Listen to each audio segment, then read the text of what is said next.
my name is Terry, Mindful Recycle. I'm going to do a what sold video. Hopefully you can find these things when you are outsourcing. It might give you an idea of what they sell for and possibly what you should pick them up for. These items are new to me. I have never heard of them.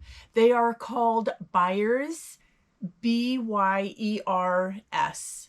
And I was at a sale that I got to late because I decided to go to a different estate sale that day.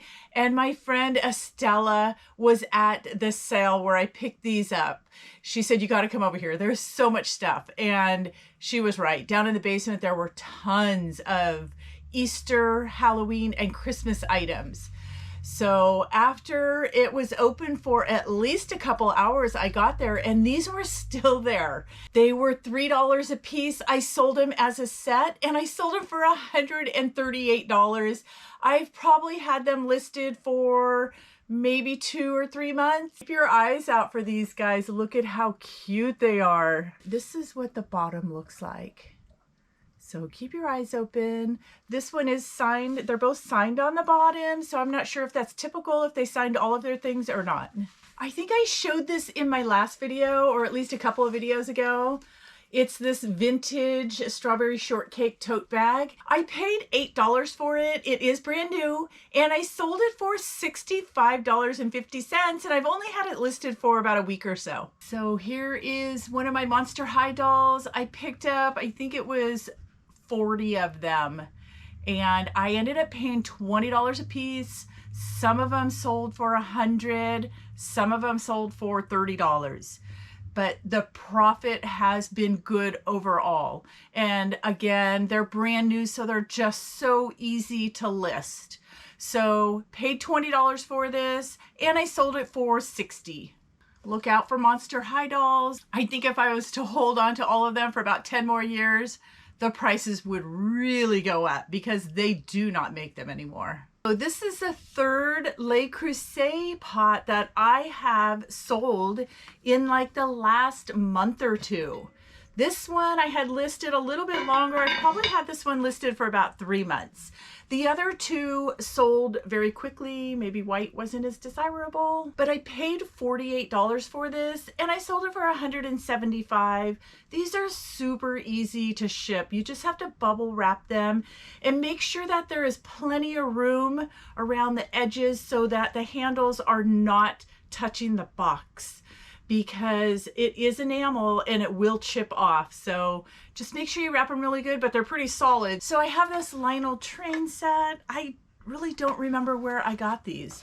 I paid $16 for all of them and I sold them in a lot and they sold for $40. I don't remember how long I've had them listed, but they weren't that great of a seller, but still made a profit on it.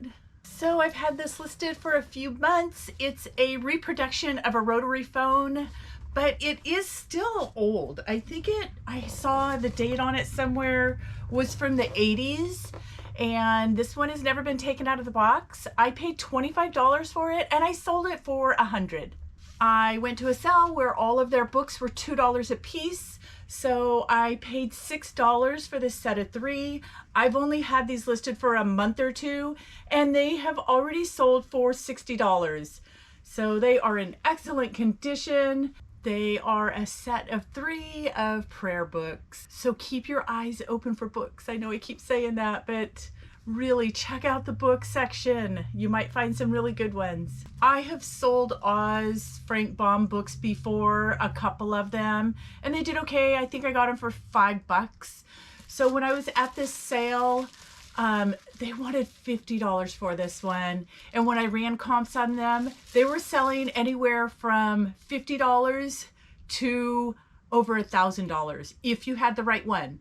So when you looked it up, it looked like this one was selling for $1,000, but they are all so different. It could be the same year, the same publishing company, everything, but something is a little bit different about it. I don't know what it is. I know that I just took a risk by paying $50 and knowing that I could at least get my money back. It did sell within a week of listing it. So I paid $50 for it, listed it for $85, and it sold. It was not one of the $1,000 books.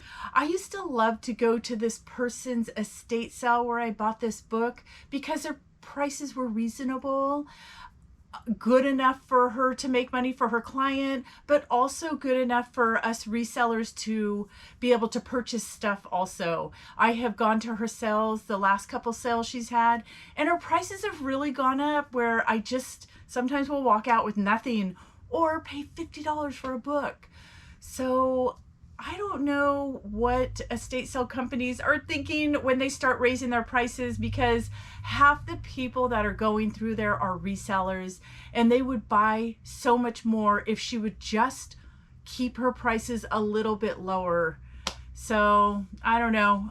We'll see if she continues on this rising of her prices or if she starts to lower them, realizing that she's losing some of her customers. I usually pick up these Spanx. They're a quick, easy sale.